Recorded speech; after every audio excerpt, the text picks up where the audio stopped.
ஹரே கிருஷ்ணா கிருஷ்ணா கிருஷ்ணா ஹரே ஹரே, ஹரே ராமா ராமா ராமா ஹரே ஹரே. குட்டி கதைகள் 165. இதில் விஸ்வாமித்திரருக்கும் வசிஷ்டருக்குமான நடவடிக்கைகள் எனும் கதை காண்போம். முன்பு ஒரு சமயம் கோசலம் என்பது சரையு நதிக்கரையில் பறந்து விரிந்துள்ள மிகப்பெரிய நாடு ஆகும். அந்த நிலப்பகுதி பசுமையோடும் செழுமையோடும் வளமையோடும் தானியங்கள் நிறைந்ததாக இருந்தன. அந்த மிகப்பெரிய நாட்டின் புகழ்பெற்ற நகரமாக அயோத்தி விளங்கியது. அது மனிதகுலத்தின் அரசரான வைவஸ்த மனுவின் விருப்பத்திற்கு இணங்க கட்டமைக்கப்பட்டது. அந்த அழகான நகரம் 96 மைல் நீளமும் 24 மைல் அகலமும் விரிந்து இருந்தன. நன்கு திட்டம் இடப்பட்டு அமைக்கப்பட்டு இருந்த அந்த நகரத்தின் அழகிய நேர் சாலைகளில் ஆர்ப்பரிக்கும் யானைகள் தங்களது தும்பிக்கையினால் வாசனை திரவியங்களை தெளித்து வந்தன. அந்த அழகிய நகரின் மேல் தினந்தோறும் தேவலோக மங்கைகள் தங்களுடைய விமானங்களில் உலா வந்து பூமாரி பொழிந்து வந்தார்கள். இப்பொழுது ராமர் பிறந்த ஊரான அயோத்தியின் மாபெரும் வாசல்கள் பளிங்கு கற்களால் அமைக்கப்பட்டு இருந்தன. நுழைவு வாசல்கள் தங்கத்தாலும் வெள்ளியினாலும் கலை நயத்துடன் உருவாக்கப்பட்டு அதில் பல்வேறு இரத்தனங்கள் பதிக்கப்பட்டு இருந்தன. எதிரிகளை புற முதுகிட்டு ஓடச் செய்யும் இயந்திர ஆயுதங்களும் கவன்களும் நகர சுவர்களை பாதுகாத்தன. சந்தைகள் நன்கு திட்டம் இடப்பட்டு அமைக்கப்பட்டு இருந்தன. மேலும் 7 அடுக்குமாட மாளிகைகள் தெருக்களில் சீரான வரிசைகள் இருந்தன. அலங்கரிக்கப்பட்ட மாட மாளிகைகளாலும் அழகான பூங்காக்களாலும் சூழப்பட்ட அயோத்தி மாநகரம் இசைக்கருவிகள் பலவற்றின் அதிர்வுகளினால் எதிர் ஒலிக்கப்பட்டன. இவ்வாறாக அயோத்தி மாநகரம் இந்திரன் உடைய இருப்பிடமான அமராவதிக்கு இணையாக அமைந்து இருந்தன. நகரம் முழுவதும் பாணர்களும் பாடகர்களும் முழுமுதற் கடவுள் மற்றும் பரம புருஷ பகவான் ஸ்ரீ கிருஷ்ணன் புகழை பாடினார்கள். மேலும் நாட்டியக்காரர்கள் பகவத் லீலைகளை மக்களின் நன்மைக்காக நடித்து காட்டினார்கள்.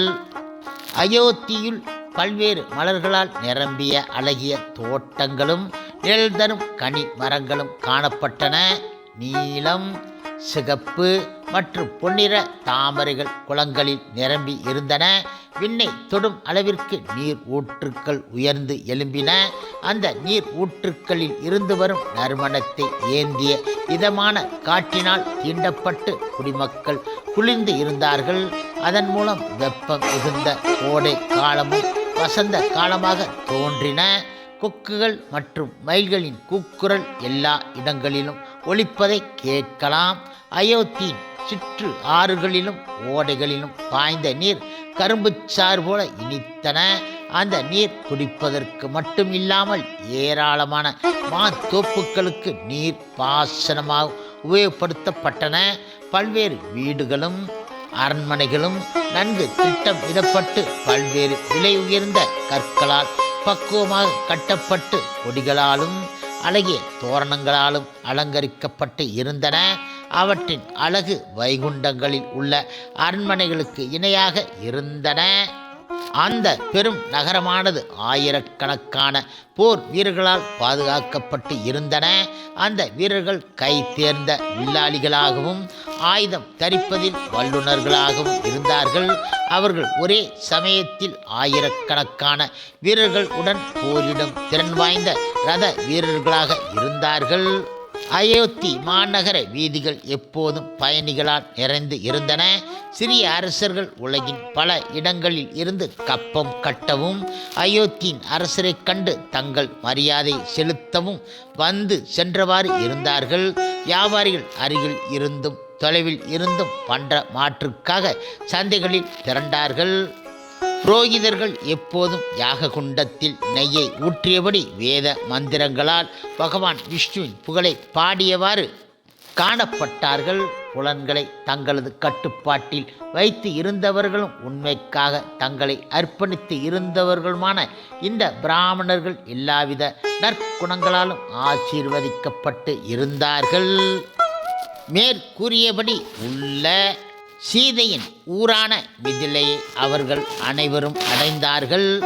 இப்பொழுது பகவான் ராமச்சந்திரர் ஜனக மன்னரின் யாக கூடத்தை அடைந்தபோது உலகின் பல்வேறு பகுதிகளில் இருந்து கூடியிருந்த ஆயிரக்கணக்கான பிராமணர்களை கண்டு மகிழ்ந்தார்கள்.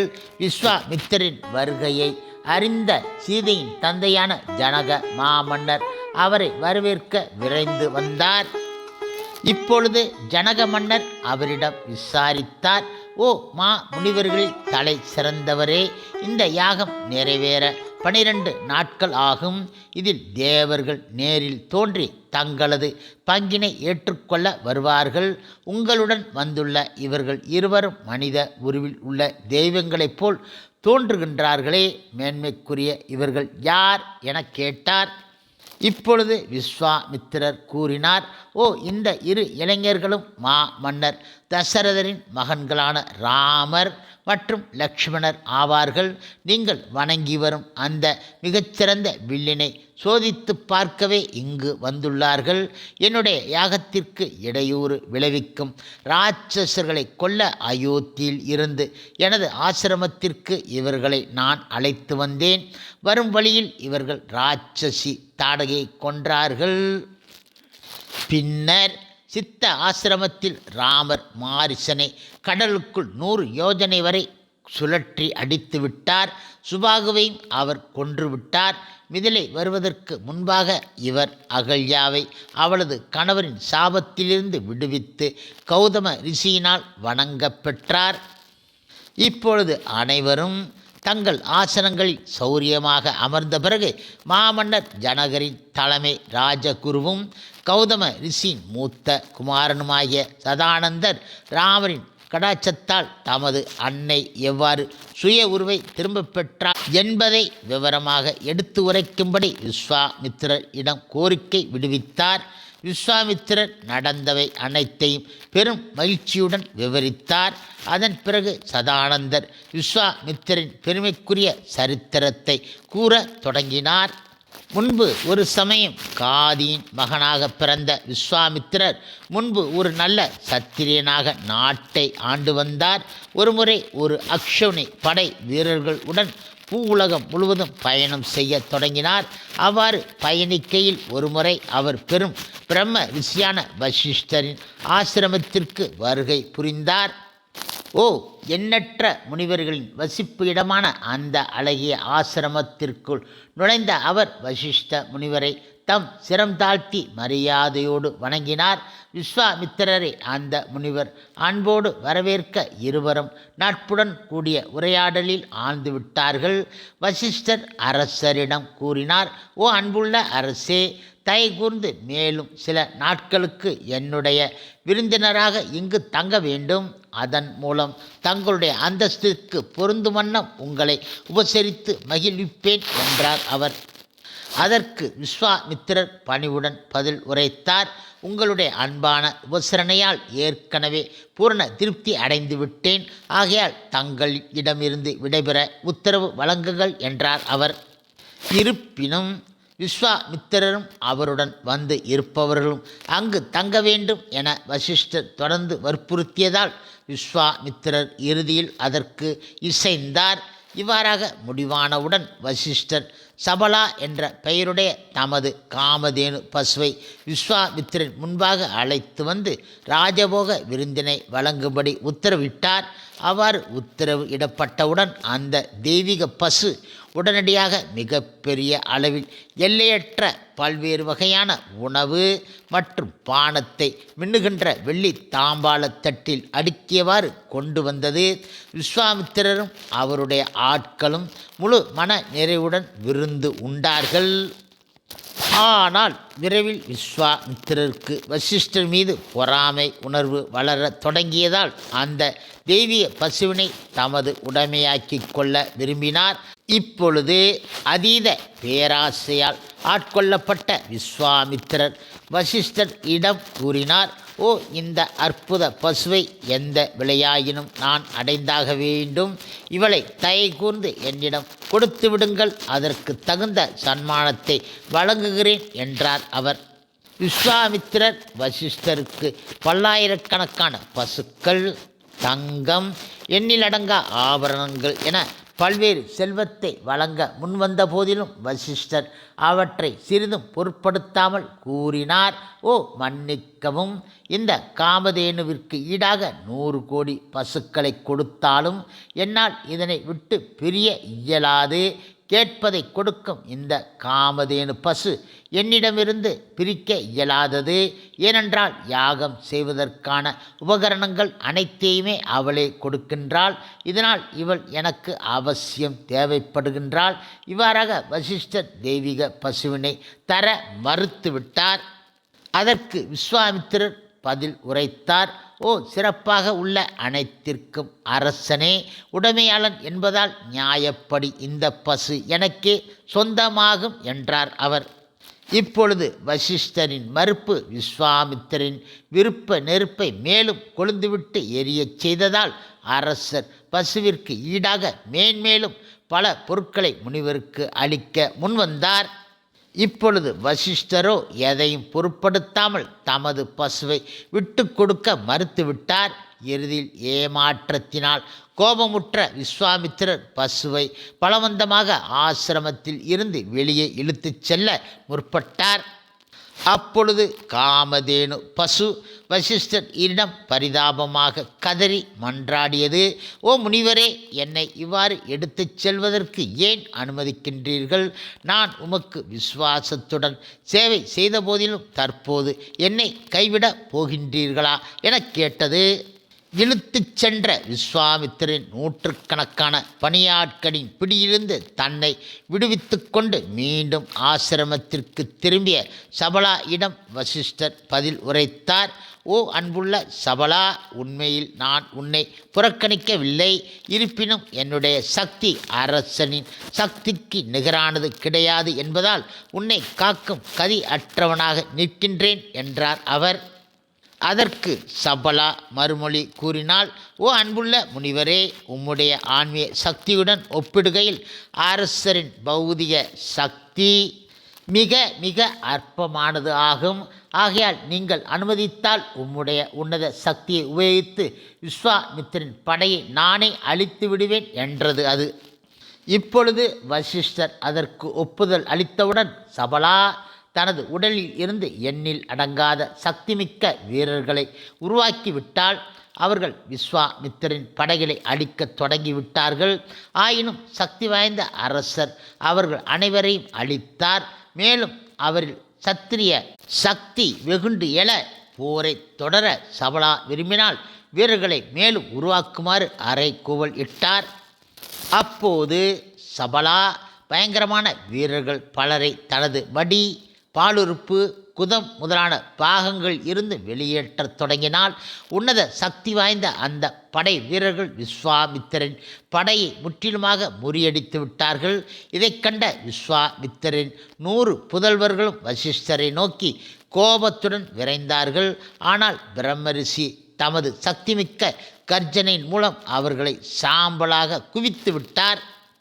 இவ்வாறாக தமது முழு படை வீரர்களை மட்டுமில்லாமல் பிள்ளைகளையும் இழந்துவிட்டதால் விஸ்வாமித்திரர் மனம் தளர்ந்து பொலிவு இழந்து வெளியேறிவிட்டார். பின்னர் எஞ்சியிருந்த ஒரே மகனை அரசாளும்படி ஆணை இட்டுவிட்டு சிவபெருமானை திருப்தி செய்யும் நோக்கத்தோடு தவம் புரிய காட்டுக்கு சென்று விட்டார். சிறிது காலத்திற்கு பிறகு விஸ்வாமித்திரன் கடும் தவத்தினால் திருப்தியுற்ற சிவபெருமான் நல் ஆசி வழங்கிட அவரின் முன்பு தோன்றினார். அகம் மகிழ்ந்த விஸ்வாமித்திரர் எல்லா தெய்வீக அஸ்திரங்களை பற்றிய ஞானத்தையும் தாம் பெற விரும்புவதாக தெரிவித்தார். மிக எளிதில் திருப்தி இருவதால் ஆசுதோஷர் என்று அறியப்படும் சிவபெருமான் விஸ்வாமித்திரர் விரும்பிய வரத்தை அவருக்கு நல்கினார். ஏற்கனவே மிகவும் ஆணவ சுபாவம் கொண்டு இருந்த விஸ்வாமித்திரர் தெய்வீக அஸ்திரங்களை பெற்றதன் காரணமாக தமது சக்தி மிஞ்சுபவர் எவரும் இல்லை என மேலும் ஆணவம் அடைந்துவிட்டார். இப்பொழுது விஸ்வாமித்திரர் நேரடியாக வசிஷ்டரின் ஆசிரமத்திற்கு சென்று தம்முடைய ஆயுதங்களை பயன்படுத்தி ஆசிரமத்தை பயங்கரமாக தாக்கத் தொடங்கிவிட்டார். ஆசிரமம் முழுமையாக அழிந்துவிடும் போல தோன்றியது. வசிஷ்டரின் உத்தரவாதத்தை மீறி அங்கு வசித்து வந்த முனிவர்கள் அச்சத்தினால் அந்த இடத்தை விட்டுவிட்டு ஓடத் தொடங்கிவிட்டார்கள். சிறிது நேரத்திலேயே அந்த இடம் வெறிச்சோடிவிட்டது. வசிஷ்டர் தமது பிராமண தண்டத்தை எடுத்து விஸ்வாமித்திரரை நோக்கி கூறினார், உம்முடைய மூர்க்கமான கொடிய செயலுக்காக நான் இப்பொழுதே உம்முடைய அகங்காரத்தை வெட்டி சாய்க்கப் போகின்றேன். உன்னுடைய பெயர் அளவிலான சக்தியை பயன் அற்றதாக காட்டுகின்றேன் என்றார் அவர். இப்பொழுது வசிஷ்டர் தம்முடைய பிராமண தண்டத்தினால் விஸ்வாமித்திரின் அனைத்து ஆயுதங்களையும் செயல் இழுக்கச் செய்துவிட்டார். அடுத்ததாக விஸ்வாமித்திரர் தம்மிடம் எஞ்சியிருந்த தெய்வீக அஸ்திரங்களின் உதவியை நாடினார். அதுவும் அவரை கைவிடவே இறுதி ஆயுதமான பிரம்ம அஸ்திரத்தை ஏவ தயாராகிவிட்டார். இப்பொழுது அந்த கண்கவர் துவந்த யுத்தத்தை மேல் இருந்து கண்ணுற்ற தேவர்கள் விஸ்வாமித்திரர் பயங்கரமான பிரம்ம அஸ்திரத்தை அழைத்தவுடன் அதிர்ச்சியும் அச்சமும் அடைந்து விட்டார்கள். எனினும் விஸ்வாமித்திரர் பிரம்ம அஸ்திரத்தை விடுவித்தவுடன் வசிஷ்டர் மிதமிஞ்சிய அச்சத்தை ஏற்படுத்துகின்ற பிரம்மாண்ட உருவத்தை மேற்கொண்டு தம்முடைய உடலின் ஒவ்வொரு துளையில் இருந்தும் கொழுந்துவிட்டு எரியும் தீச்சுடரை எழச் செய்து பிரம்ம அஸ்திரத்தின் சக்தியை முறியடித்து விட்டார். இப்பொழுது வசிஷ்டர் வெளிப்படுத்திய அந்த பிரம்மாண்ட உருவத்தை கண்ணுற்ற அனைவரும் திகைத்து நின்றார்கள். சிறிது நேரம் கழித்து முனிவர்கள் அவரிடம் பிரார்த்தனைகளை அர்ப்பணிக்க தொடங்கினார்கள். பிரம்மாஸ்திரத்தை முறியடித்தவுடன் வசிஷ்டர் தமது சுய உருவை மீண்டும் ஏற்றுவிட்டார். இதற்கிடையில் சத்திரியரின் சக்தி அற்பமானது என்று நிந்தித்து விஸ்வாமித்திரர் போர்க்களத்திலிருந்து பின்வாங்கினார்.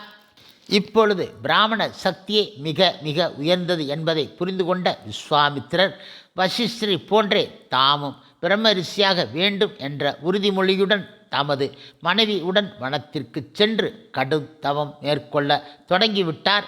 அந்த சமயத்தில் அவருக்கு 4 மகன்கள் பிறந்தார்கள்.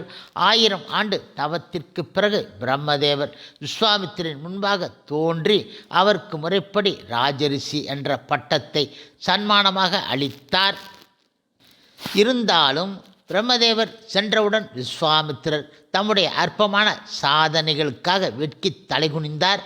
பிரம்மரிஷி பட்டத்திற்கு குறைவாக எதையும் அடைய விரும்பாத விஸ்வாமித்திரர் மீண்டும் கடுந்தவத்தை மேற்கொள்ள தொடங்கிவிட்டார்.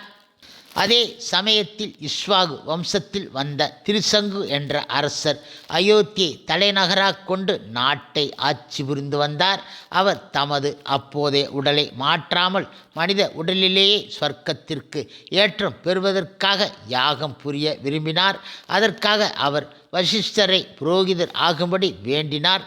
அத்தகு யாகம் சாத்தியம் அற்றது என கூறிய வசிஷ்டர் அதற்கு மறுப்பு தெரிவித்து விட்டார்.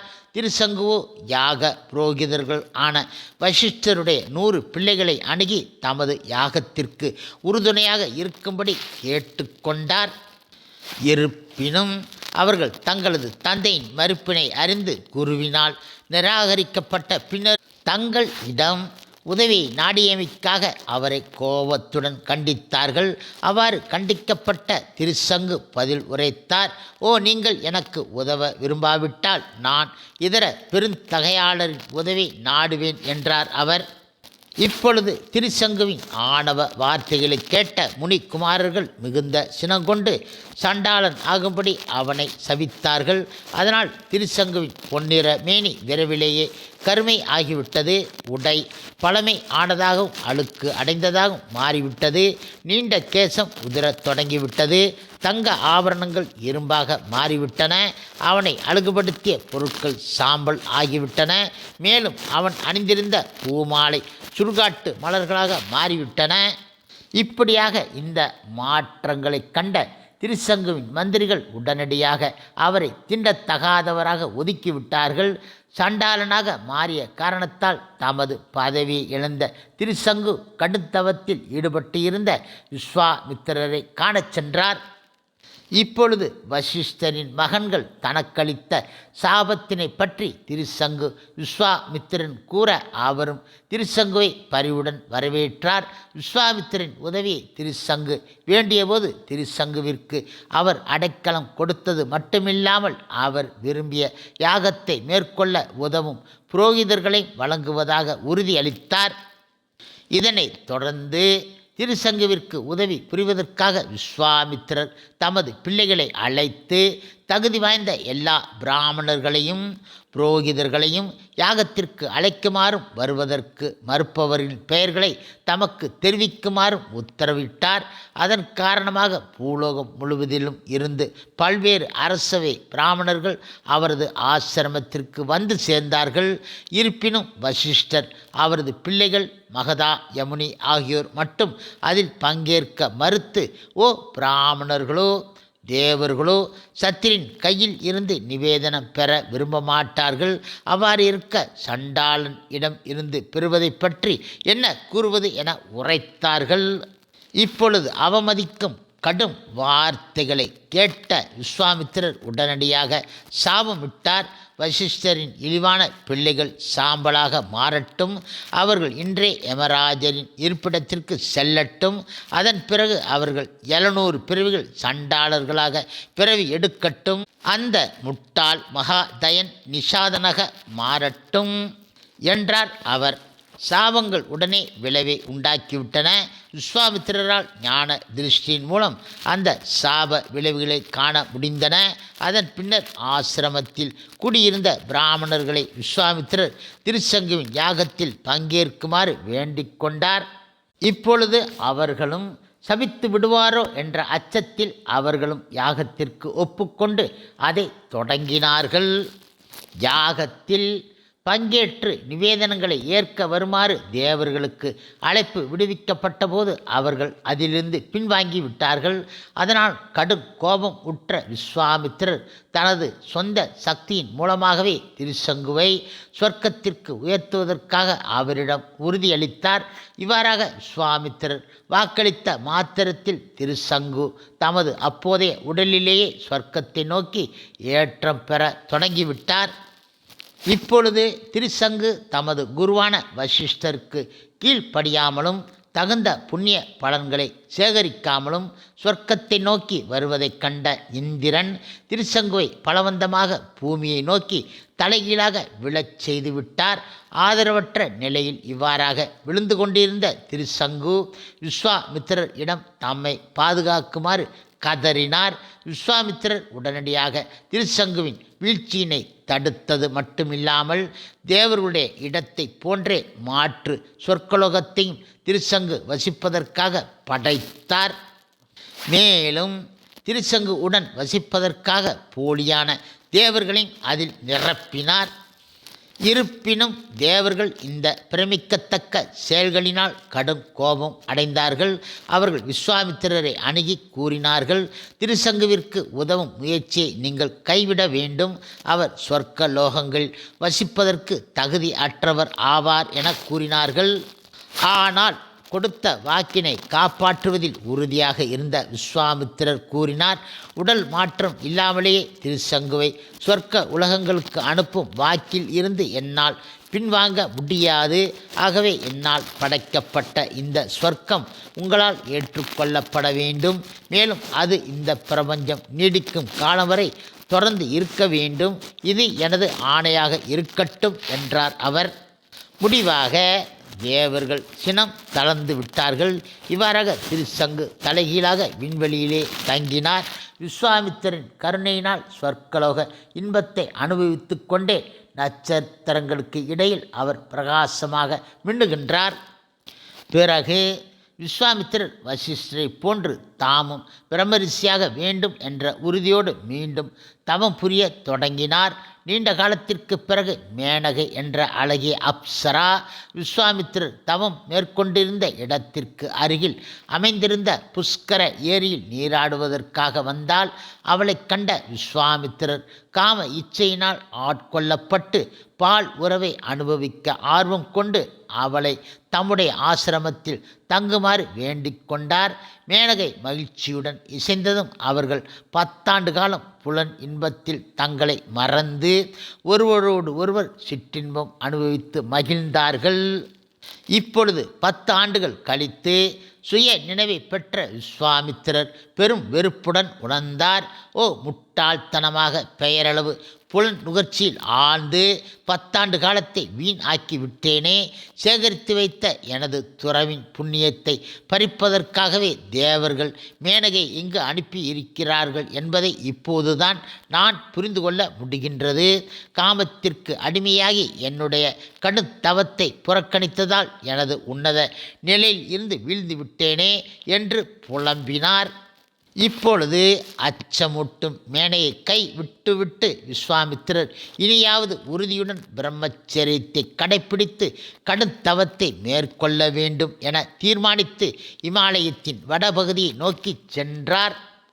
இப்பொழுது விஸ்வாமித்திரர் மீண்டும் கடுந்தவத்தை தொடங்கியவுடன் தேவர்களின் அச்சம் அதிகரிக்க தொடங்கிவிட்டது. அதனால் அவர்கள் பிரம்மதேவரை அணுகி விஸ்வாமித்திரருக்கு மகரிஷி பட்டத்தை அளிக்கும்படி வேண்டிக் கொண்டார்கள். அதற்கு இசைந்த பிரம்மதேவர் விஸ்வாமித்திரர் முன்பு தோன்றினார். பிரம்ம ரிஷிக்கு குறைவான எந்த பதவியை பெற்றாலும் தான் மன நிறைவு அடைய போவது கிடையாது என விஸ்வாமித்திரர் பதில் உரைத்தார். அதனை கேட்ட பிரம்மதேவர் கூறினார், ஓ உங்களது புலன்களை நீங்கள் இன்னும் முழுமையாக கட்டுப்படுத்த கிடையாது. ஆகையால் விரும்பிய இலக்கை அடைய நீங்கள் மேலும் கடுமையான தவத்தை பயில வேண்டும் என்றார் அவர். இப்பொழுது பிரம்மதேவர் புறப்பட்டு சென்ற பின்னர் விஸ்வாமித்திரர் தமது கரங்களை உயர்த்தி நின்ற வண்ணம் காற்றை மட்டுமே சுவாசித்து கொண்டு யோக பயிற்சியினை மீண்டும் தொடங்கி 1000 ஆண்டுகள் கடும் தவம் புரிந்தார். இதனால் மீண்டும் அச்சமுற்ற இந்திரனும் இதர தேவர்களும் விஸ்வாமித்திரன் தவத்திற்கு இடையூறு விளைவிக்க மற்றும் ஒரு திட்டத்தை தீட்டினார்கள். இப்பொழுது இந்திரன் கவர்ச்சி மிகுந்த அப்சரவான ரம்பையிடம் சென்று விஸ்வாமித்திரரை வயப்படுத்தி அவரது கடுத்தவத்தை கலைக்குமாறு வேண்டினார். நடுக்கமுற்ற ரம்பையோ விஸ்வாமித்திரன் சாபத்தை நினைத்து தான் அஞ்சுவதாக கூறி மறுத்துவிட்டாள். ஆயினும் இந்திரன் அவளுக்கு உறுதியளித்தார். ஓ இனிய பெண்ணே, நீ வெற்றி பெறுவது உறுதி என்பதால் அச்சம் வேண்டாம். இது வசந்த காலம். இனிமையாக பாடும் குயில் வடிவில் நானும் மன்மதனும் உன்னுடன் வருகின்றோம். அஞ்சாதே. ஒப்பற்ற உன்னுடைய அழகிற்கு விஸ்வாமித்திரர் கை பொம்மை ஆகிவிடுவார் என்றார் அவர். பேச்சுவார்த்தையின் இறுதியில் ரம்பை சம்மதம் தெரிவித்தால் அவள் விஸ்வாமித்திரன் முன்பு மிக மிக நளினமான முறையில் பெண்மைக்குரிய பல்வேறு வசீகரத்தை வெளிப்படுத்தினாள். அவள் தனது சொந்த விருப்பத்தினால் அங்கு வந்து உள்ளதாக முதலில் நினைத்த விஸ்வாமித்திரர் அவளை விருப்பத்துடன் நோக்கினார். ஆயினும் ஒரு கணம் ஆழ்ந்து யோசித்த பிறகு அவளது அத்தகைய தோற்றம் தம்முடைய பயிற்சிக்கு இடையூறு விளைவிக்கும் மற்றும் ஒரு தந்திரம் என்பதை உணர்ந்து கொண்டார். கடும் கோபத்தால் கொந்தளித்தபடி ரம்பைக்கு சாபமிட்டார். ஓ முட்டாள் பெண்ணே, புலன்களை கட்டுப்படுத்துவதற்காக நான் இந்த தவத்தை புரிகிறேன் என்பதை அறிந்து உள்ள போதிலும் நீ விடாப்பிடியாக என்னை வசீகரிக்க துணிந்து விட்டாய். இதனால் 10,000 ஆண்டுகாலம் அல்லது வசிஷ்ட முனி உன்னை விடுவிக்கும் காலம் வரை நீ கல் சிலையாக நிற்பாய் என சாபமிட்டார். இப்பொழுது உடனடியாக ரம்பை கல்லாக மாறிவிட்டால். இந்திரனும் மன்மதனும் அச்சத்தில் அந்த இடத்தை விட்டு ஓடிவிட்டார்கள். ஆயினும் அப்சராவை சபித்த பிறகு கட்டுப்படுத்த முடியாத கோபத்திற்கு தாம் பலியாகிவிட்டதை உணர்ந்து விஸ்வாமித்திரர் வருந்தினார். தாம் சேகரித்து வைத்த புண்ணிய பலன்கள் குறைந்து போனதை உணர்ந்த விஸ்வாமித்திரர் இனி ஒருபோதும் கோபப்படக்கூடாது என முடிவு செய்தார். பிரம்மரிஷி நிலையை அடையும் வரை தான் சுவாசிக்கவோ பேசவோ ஒரு கவலம் உணவு உண்ணவோ பருகவோ மாட்டேன் என அவர் உறுதி பூண்டார். இப்பொழுது விஸ்வாமித்திரர் மீண்டும் தமது தவத்தை தொடங்கினார். 1000 ஆண்டுகள் எதையும் உண்ணாமல் விரதம் இருந்த பிறகு சிறிதளவு உணவை ஏற்க தீர்மானித்தார். அவர் ஒரு கவளத்தை எடுத்து உண்ண முற்படுகையில் இந்திரதேவன் ஒரு பிராமணரின் வேடத்தில் அவரின் முன்பாக தோன்றி எல்லா உணவுகளையும் வழங்குமாறு வேண்டிக் கொண்டான். விஸ்வாமித்திரர் எந்தவித வருத்தமோ கோபமோ இல்லாமல் தாம் உண்ண விரும்பிய அனைத்தையும் பிராமணர் இடம் பணிவோடு கொடுத்து மீண்டும் 1000 ஆண்டு காலம் தவம் புரிய திரும்பிவிட்டார். இப்பொழுது விஸ்வாமித்திரன் சக்தி வாய்ந்த தவம் ஆனது முழு பிரபஞ்சத்தை வெப்பம் அடைய செய்துவிட்டது. அவருடைய தலையில் இருந்து புகை வெளிவர தொடங்கிவிட்டது. தேவர்கள் பெரும் துன்பத்தை உணர்ந்தபடி மீண்டும் பிரம்மாவை அணுகி விஸ்வாமித்திரரை சாந்தப்படுத்துமாறு வேண்டினார்கள். எனவே பிரம்மதேவர் தேவர்களுடன் சென்று அவர் மேற்கொண்ட தவங்களை கைவிடும் பொருட்டு அவருக்கு பிரம்மரிஷி பட்டத்தை வழங்கிவிட்டார். இப்பொழுது விஸ்வாமித்திரர் மனது அளவில் திருப்தி உற்றாலும் நீங்கள் எனக்கு பிரம்மரிஷி பட்டம் அளித்தாலும் மற்ற பிரம்மரிஷிகளும் குறிப்பாக வசிஷ்டரும் என்னை அவ்வாறு ஏற்க வேண்டும் என மேலும் வற்புறுத்தினார்.